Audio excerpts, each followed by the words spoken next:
عزیزان گرامی، السلام علیکم۔ حضور اکرم صلی اللہ علیہ وسلم بحیثیت نبی و رسول ہمارا آج کا موضوع ہے۔ عزیزان گرامی، حضور اکرم صلی اللہ علیہ وسلم آپ کی پوری زندگی، پوری تاریخ، پوری صحت کے ساتھ محفوظ ہے۔ آپ کا بچپن، آپ کی جوانی اور تجارت، اور پھر وہ دور جس میں کہ آپ نے غار حرا میں جا کے عبادت کرنا شروع کی اور تنہائی میں رہنے لگے۔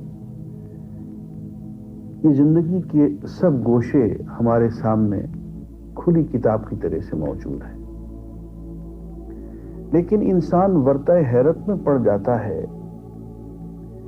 کہ ایک شخص جو کہ ایک انتہائی صادق اور انتہائی امین تاجر ہے مگر خاموش، انہوں نے زندگی میں کبھی کسی سے کسی موضوع پہ بحث نہیں کی ہے۔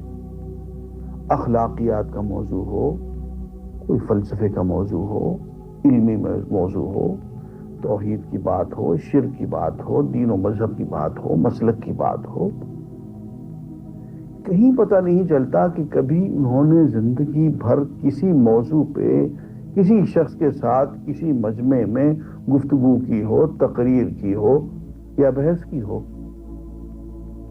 لیکن 40 سال کی عمر میں غار حرا جاتے جاتے اچانک ایک تبدیلی، ایک انقلاب، کہ گفتگو کرتے ہیں اور لوگ انگشت بدنداں رہ جاتے ہیں۔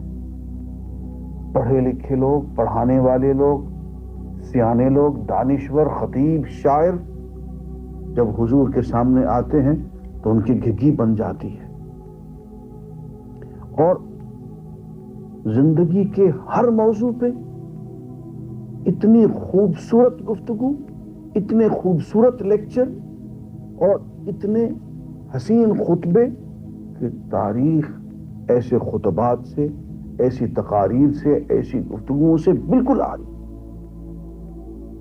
اور پھر زندگی بھر کبھی کسی مدرسے میں، اسکول میں، مکتب میں ایک لفظ بھی نہیں پڑھا، کہیں تعلیم حاصل نہیں کی، لیکن انتہائی پڑھے لکھے لوگ، خطیب، شاعر، معلم جب حضور کے سامنے گفتگو کرتے ہیں اور حضور کے لائے ہوئے کلام کے ساتھ اپنی گفتگو کا موازنہ کرتے ہیں، بڑے سے بڑا شاعر جب حضور کے کلام کو اور حضور کی لائی ہوئی وحی کو سنتا ہے تو سجدے میں گر جاتا ہے۔ حد یہ کہ وہ شاعر جو اپنے دور کا عظیم ترین شاعر کہلاتا ہے، جب حضور کے لائے ہوئے قرآن کو پڑھ چکتا ہے تو شاعری چھوڑ دیتا ہے۔ کوئی اس سے پوچھتا ہے کہ میاں تم تو اتنے بڑے شاعر تھے، کیا ہو گیا، تم نے شعر کہنا چھوڑ دیا؟ کہتے افبعد القرآن، تو قرآن کے بعد بھی میں شعر کہوں، میرے شعر کی کیا حقیقت ہوگی؟ تو بڑے بڑے شاعر، وہ شاعر جن کے کلام کو سونے کی تاروں سے، سونے کے پانی سے لکھا جاتا تھا، ان کی حیثیت مدھم پڑ جاتی ہے، ان کے خطبات، ان کی گفتگویں، وہ سب کے سب دھیمے پڑ جاتے ہیں۔ پھر اور سنیں، وہ ذات گرامی جس نے ساری زندگی کسی سے جھگڑا نہیں کیا، کبھی ہاتھ میں تلوار نہیں لی، کسی جنگ میں حصہ نہیں لیا، اور سپاہیانہ زندگی کبھی نہیں گزاری، کہیں جنگی تربیت نہیں لی، لیکن اچانک ان کی زندگی میں اتنا بڑا انقلاب آتا ہے کہ انسان کی تاریخ اتنا بڑا جرنیل پیش کرنے سے آ رہی ہے۔ آپ سن کے حیران رہ جائیں گے کہ حضور اکرم صلی اللہ علیہ وسلم کی زندگی میں 83 کے قریب جنگیں آئی ہیں۔ وہ جنگیں جو حضور نے خود لڑی یا آپ کی نگرانی میں لڑی گئیں 83۔ آپ جانتے ہیں کہ ایک جنگ عظیم اول میں کتنے لوگ مارے گئے؟ لاکھوں کی تعداد میں نہیں، کروڑ سے زیادہ۔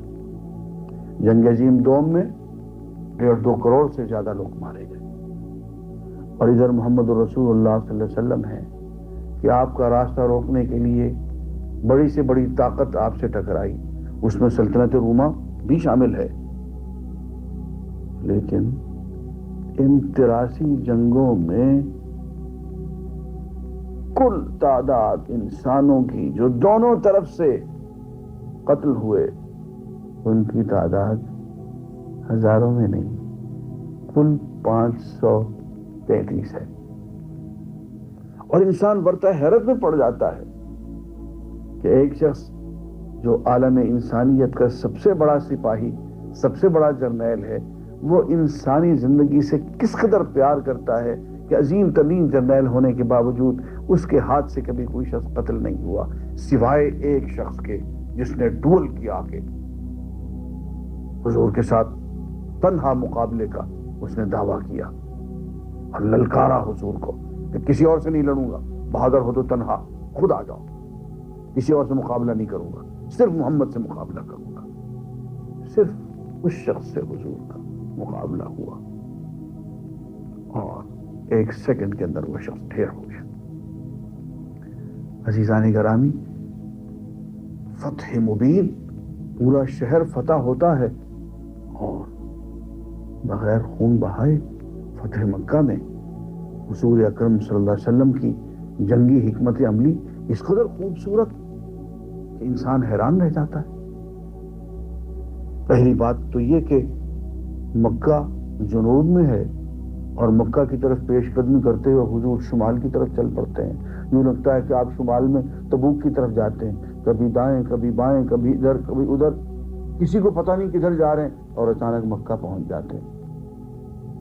اور مکہ پہنچنے کے بعد فوج کا رواج ہوتا ہے کہ ایک باورچی کھانا پکاتا ہے اور سینکڑوں اس کا کھانا پکا ہوا کھانا کھاتے ہیں۔ ایک چولہا جلتا ہے اور سینکڑوں لوگ کھانا کھاتے ہیں۔ آپ نے فرمایا کوئی شخص کسی دوسرے کے ہاتھ کا پکا ہوا کھانا نہیں کھائے گا، ہر شخص اپنا کھانا خود پکائے۔ اب یوں تو 10,000 کا لشکر تھا، 10,000 لشکر کے لیے زیادہ سے زیادہ 200-300 چولہے کافی تھے، لیکن 10,000 چولہے جل گئے اور مکہ کے ارد گرد اتنی بڑی آگ جلی کہ مکہ والوں کے دل دہل گئے اور بغیر جنگ کے انہوں نے ہتھیار ڈال دی۔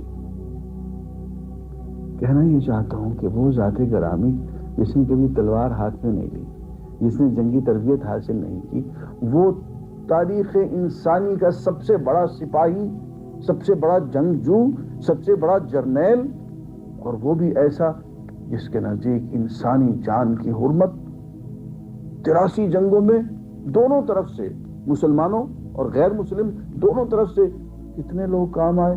533۔ کیا تاریخ انسانی اس کا نمونہ دینے کو تیار ہے؟ اور کیا یہ نبوت نہیں ہے تو اور کیا ہے؟ اور سنیے، وہ ذات گرامی جس نے کبھی سیاست میں حصہ نہیں لیا، جو خاموش تاجر ہے لیکن اپنے شہر کی سیاست قیادت میں کبھی شرکت نہیں کی ہے، لیکن وقت نے ثابت کیا کہ وہ اتنا بڑا دانشور، اتنا بڑا اسٹیٹس مین ہے کہ وہ کسی قوم کے ساتھ جب معاہدہ کرتا ہے تو اس کے اپنے ساتھی بھی یہ کہتے ہیں کہ ہم لوگ لٹ گئے، یہ تو بڑا ہی دب کے آپ نے معاہدہ کیا ہے، اور وہ کہتے ہیں کہ نہیں، یہ تو فتح مبین ہے۔ اور وقت ثابت کرتا ہے کہ وہ بات جسے دشمن بھی دوست بھی سب لوگ شکست کہہ رہے تھے، وہ فتح مبین نکلی۔ صلح حدیبیہ، حضرت عمر جیسا انسان بلبلا اٹھا کہ یہ کیا ہو گیا ہمارے ساتھ۔ عمر جیسے حکیم کی سمجھ میں بات نہیں آئی کہ جسے ہم شکست سمجھ رہے ہیں وہ شکست نہیں ہے، وہ فتح مبین ہے، وہ اسٹیٹس مین شپ کی معراج ہے۔ عزیزان گرامی، حضور اکرم صلی اللہ علیہ وسلم نے کہیں تعلیم نہیں پائی، کہیں قانون نہیں سیکھا، کہیں قانون کی ڈگری حاصل نہیں کی، لیکن اچانک ایک انقلاب آ گیا کہ پوری دنیا کو عدل و انصاف مہیا کیا، قانون عطا کیا، تاریخ انسانی کے سب سے بڑے قانون دان، قانون ساز، مقنن اور شارع بنے، اور بین الاقوامی قانون کے موجد بنے۔ عزیزان گرامی، کبھی کسی قبیلے کی آپ نے سرداری نہیں کی، لیکن ایسا عظیم انقلاب آیا کہ ہیڈ آف دی اسٹیٹ بنے، اور ایسے عظیم ہیڈ آف دی اسٹیٹ انسانیت اس کی نظیر پیش کرنے سے قاصر ہے۔ مجھے کسی ایسے ہیڈ آف اسٹیٹ کا نام تو بتائیں کہ جب وہ فوت ہونے لگے تو اس کی ذرا کسی کے گھر میں گروی پڑی ہوئی ہو۔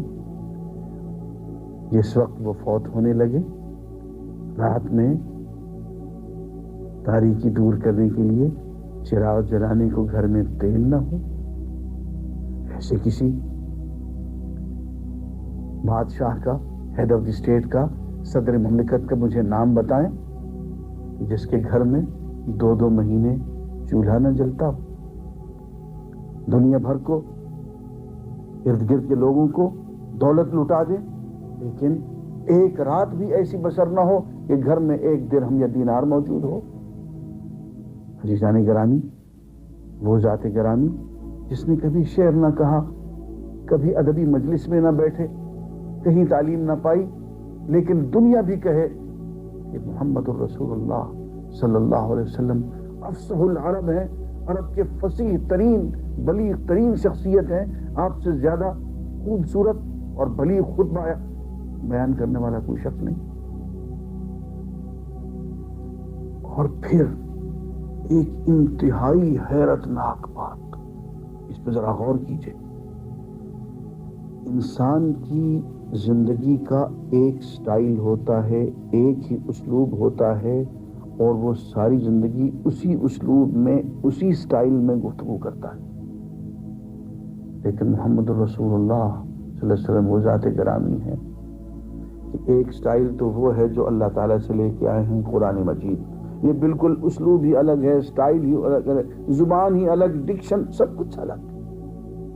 اور ایک ان کا سٹائل وہ ہے جسے ہم حدیث کہتے ہیں، جو آپ کی اپنی زبان ہے۔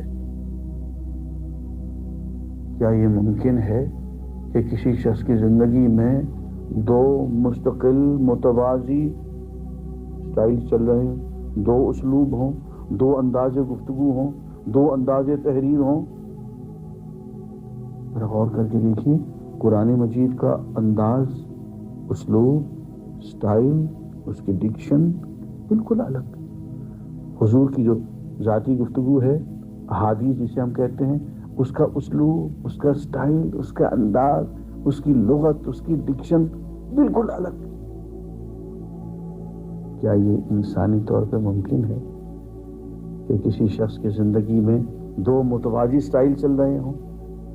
ایسا ہرگز ممکن نہیں ہے۔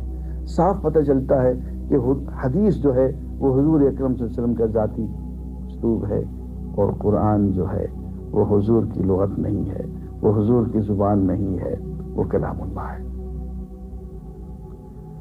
عزیزان گرامی، یہ اتنا عظیم انقلاب جو حضور کی زندگی میں آ گیا اور اچانک آ گیا، یک لخت وہ خطیب بھی بن گئے، یک لخت وہ قائد بھی بن گئے، یک لخت وہ ادیب بھی بن گئے، یک لخت وہ جرنیل بھی بن گئے، یک لخت وہ ایسی صلاحیتیں لے کر آ گئے کہ اسٹیٹس مین بھی بن گئے، وہ ہیڈ آف دی اسٹیٹ بھی بن گئے، وہ مقنن، قانون ساز اور معلم الاخلاق، اور صرف معلم نہیں، اس پہ عمل کر کے دکھانے والے، اوروں کو عمل کروانے والے بن گئے، اور انسانیت کی تاریخ کا سب سے بڑا انقلاب لانے والے بن گئے۔ ایسا انقلاب جس نے انسانوں کو ایک صف میں کھڑا کر دیا، جس نے عدل و انصاف برپا کر دیا، جس نے ان لوگوں کو بھی امان عطا کر دی جو ان کی نبوت پہ ایمان نہیں لائے۔ آپ ذرا غور تو فرمائیں کہ مسلمانوں میں خانہ جنگی ایک طویل عرصے تک رہی، لیکن اس خانہ جنگی کے دوران کبھی اقلیتوں نے بغاوت نہیں کی. بہترین موقع تھا امیر معاویہ اور حضرت علی کی جو جنگ ہوئی ہے خانہ جنگی، ایک موقع تھا اقلیتوں کے لیے کہ وہ مسلمانوں سے اپنے علاقے آزاد کرا لیتے، بغاوت کر لیتے، جان چھڑا لیتے. لیکن صاف پتہ چل رہا ہے کہ اقلیتوں کو حضور اکرم صلی اللہ علیہ وسلم کے بنائے ہوئے نظام میں اس قدر چھایا ملی، اس قدر سکون اور اطمینان ملا جو ان کی اپنی قوم کے حاکموں سے انہیں نہیں ملا تھا. جو عدل و انصاف، جو مساوات، جو حقوق، جو معاشی تحفظات، جو سیاسی مراعات جو انہیں اسلام کے دیے ہوئے نظام میں ملی، وہ ان کے اپنے آبائی اور اپنے قومی نظام میں ان کو نہیں ملی تھی. جبھی تو انہوں نے کبھی بغاوت نہیں کی ہے. یہ سب باتیں ثابت کرتی ہیں کہ اتنا عظیم انقلاب جو حضور اکرم صلی اللہ علیہ وسلم لے کر آئے ہیں وہ انسانی جدوجہد نہیں ہے، وہ انسانی کاوش نہیں ہے، بلکہ وہ اللہ تعالیٰ کی دین ہے. وہ اللہ تعالیٰ کی وحی ہے جو حضور تک پہنچی ہے، اور وہی تعلیم ہے جس کو نافذ کیا گیا ہے، وہ ایک نظام کی شکل میں سامنے آئی ہے اور اس نے عظیم ترین انقلاب برپا کر کے رکھ دیا ہے. عزیزانی گرامی، تاریخ انسانیت کے دو عظیم ترین معجزے ہیں جو میں آج آپ کی خدمت میں بیان کرنا چاہتا ہوں. ایک معجزہ، اور وہ سب سے بڑا معجزہ، وہ اللہ کا کلام ہے. دیکھیے، اگر ہم آج چاہیں کہ اپنی کسی محنت، اپنی کسی کاوش، کسی کتاب کو ہم محفوظ کر لیں، پریزرو کر لیں، تو یہ ہمارے بس میں نہیں ہے. ہم کیا دنیا کی ساری حکومتیں مل کے کسی ڈاکومنٹ کو، کسی کتاب کو ہمیشہ کے لیے محفوظ کرنا چاہیں تو یہ انسانی طور پر ممکن نہیں ہے. اس لیے کہ 200-300 سال کے بعد وہ کتاب ناپید ہو جائے گی، اس میں تبدیلیاں آ جائیں گی، اس میں تحریف ہو جائے گی، اور تو اور خود وہ زبان جس میں ہم نے کتاب لکھی ہے وہ زبان 700-800 سال کے بعد وہ ناپید ہو جائے گی. جب وہ زبان ہی نہیں ہوگی تو کتاب کو ہم کیا کریں گے؟ لیکن آج سے 1500 سال پہلے، جبکہ اس دور کی کوئی سہولت موجود نہیں تھی، یہ مائکرو فلمز نہیں تھی جن میں ہم کتابوں کو پرزرو کرتے ہیں، یہ لائبریریاں نہیں تھی، یہ لاکرز نہیں تھے بینکوں کے، یہ لائبریریاں، یہ میوزیم، اتنے تعلیمی ادارے، کالج، یونیورسٹی، کچھ بھی نہیں تھا. فوٹو کاپنگ کا کوئی بندوبست نہیں تھا. لیکن ایک کتاب کے بارے میں دعویٰ کر دیا گیا کہ یہ محفوظ رہے گی، ہمیشہ ہمیشہ محفوظ رہے گی، 1000 سال تک محفوظ رہے گی. جانے گرامی، یہ دعویٰ تو ہم آج بھی نہیں کر سکتے اپنی کتاب کے بارے میں. دنیا کی ساری حکومتیں، دنیا کے سارے انسان مل کے کسی ایک ڈاکومنٹ کو ہمیشہ ہمیشہ کے لیے محفوظ کرنے کا دعویٰ نہیں کر سکتے. لیکن 1500 سال پہلے، جبکہ ان کے پاس کوئی سہولت نہیں تھی، انہوں نے دعویٰ کر دیا، اِنَّا نَحْنُ نَزَّلْنَا الذِّکْرَ وَإِنَّا لَهُ لَحَافِظُونَ. ہم ہیں جنہوں نے اس کتاب کو، اس پیغام کو، اس دین کو نازل کیا ہے. دیکھ لینا، ہم اس کی حفاظت کر کے دکھائیں گے. وَإِنَّهُ لَكِتَابٌ عَزِیزٌ، اور یہ ایک زبردست کتاب ہے. لَا يَأْتِیهِ الْبَاطِلُ مِن بَیْنِ یَدَیْهِ وَلَا مِن خَلْفِهِ، اس کے آگے پیچھے سے کوئی غلط بات اس میں شامل نہیں کی جا سکتی. تنزیل من عزیز الحکیم، یہ عزیز و حکیم کی طرف سے نازل کردہ کتاب ہے. یہ اسی کا وعدہ ہے، محفوظ رہے گا. 20ویں جگہ یہ آیت آئی، لا مبدل لکلماتہ، اس کے کلمات کو کوئی تبدیل کرنے والا نہیں ہے. پہلی آیت، ذالک الکتاب لا ریب فیہ، یہ آسمانی کتاب ہے، لا ریب فیہ، اس میں کوئی شک نہیں، شک والی کوئی بات اس میں شامل نہیں ہو سکی، اس میں کوئی ملاوٹ نہیں ہو سکی، کوئی ایڈیشن، آلٹریشن، کوئی تحریف اس میں نہیں ہو سکے گی. انتہائی خالص، یہ جینوئن وہی ٹیکسٹ ہے جو محمد رسول اللہ صلی اللہ علیہ وسلم کے ہاتھوں میں تھا. یہ دعویٰ انسانی دعویٰ نہیں ہو سکتا. اگر انسانی دعویٰ ہوتا تو آج ہم کیوں نہ کر لیتے. یہ دعویٰ رحمانی دعویٰ ہے جو قرآن کی شکل میں ہمارے سامنے آیا ہے، اور صرف دعویٰ ہی نہیں بلکہ 1500 سال کی تاریخ نے بتا دیا کہ وہ دعویٰ سچ ثابت ہو گیا۔ اس قرآن کی حفاظت کر دی گئی، اس کے الفاظ کی، اس کے حروف کی، اس کی آیات کی، اس کی صورتوں کی، ایک ایک چیز کی حفاظت کر دی گئی۔ صرف الفاظ کی نہیں، اس کے معنی کی بھی حفاظت کر دی گئی، اس کی پریکٹیکل ڈیمونسٹریشن کی بھی حفاظت کر دی گئی۔ اللہ تعالیٰ نے اپنا وعدہ سچ کر کے دکھا دیا، اور صرف سچ ہی نہیں کیا ہے بلکہ اس کے لیے ایک پورا طریقہ وضع کر دیا جو انسان کے بس میں نہیں ہے۔ دیکھیے اللہ تعالیٰ نے کیا کمال کیا ہے۔ قرآن مجید کو محفوظ کرنے کے لیے اللہ تعالیٰ نے 3 کام کیے، اور یہ تینوں کام انسان کے بس کے نہیں ہیں۔ پہلا کام یہ کہ ادھر قرآن مجید کی آیات نازل ہوتی، ادھر حضور کو خود بخود حفظ ہو جاتی، اور حضور وہ آیات لوگوں کو بیان فرماتے، اور لوگ انہیں ایک جماعت تھی فوراً زبانی یاد کر لیتی۔ یوں حفاظ کا ایک بہت بڑا طبقہ حضور کی زندگی میں ہی پیدا ہو گیا، اور حضور کی زندگی ان ایام سے لے کے آج تک یہ حفاظ ہمیشہ موجود رہے ہیں۔ 1400 سال کی تاریخ میں ایک دن کیا ایک لمحہ بھی ایسا نہیں گزرا کہ امت مسلمہ حفاظ قرآن سے محروم ہوئی ہو۔ یعنی ہم کہہ سکیں کہ آج حافظ قرآن نہیں ہے، پتہ نہیں کہاں چلے گا، ایسا کبھی نہیں ہوا۔ حافظ قرآن ہمیشہ موجود رہے ہیں پوری 1400 سالہ تاریخ کے اندر، تواتر اور تسلسل کے ساتھ، بغیر گیپ کے، بغیر وقفے کے، فل کنٹینیوٹی۔ دوسری بات، ادھر حضور اکرم صلی اللہ علیہ وسلم پہ قرآن مجید کی آیات نازل ہوتی، ادھر فوراً آپ صحابہ کو بیان فرماتے اور وہ فوراً لکھ لیتے۔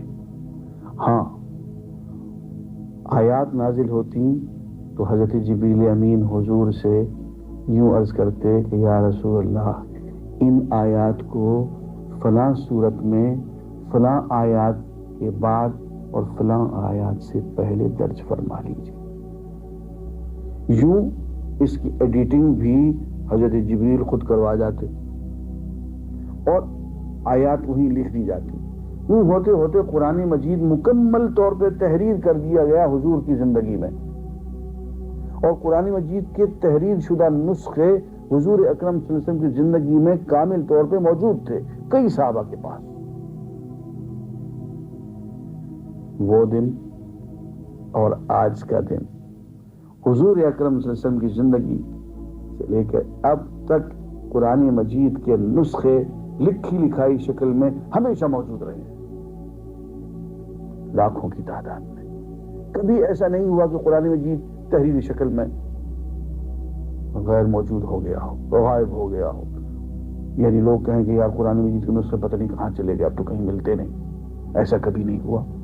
قرآن مجید تحریری شکل میں ہمیشہ ہمیشہ کے لیے موجود اور محفوظ رہا ہے، اور یہ پوری تسلسل اور تواتر اور کنٹینیوٹی کے ساتھ، اس میں کہیں گیپ، کوئی وقفہ نہیں ہے۔ اور تیسری بات وہ یہ ہے کہ حضور اکرم صلی اللہ علیہ وسلم پہ جو ہی قرآن مجید کی آیات نازل ہوتی، آپ اس پہ عمل فرماتے، صحابہ سے بھی عمل کرواتے، اس کی پریکٹیکل ڈیمونسٹریشن ہوتی کہ یہ حکم آ گیا ہے، اس پہ یوں عمل کرنا ہے۔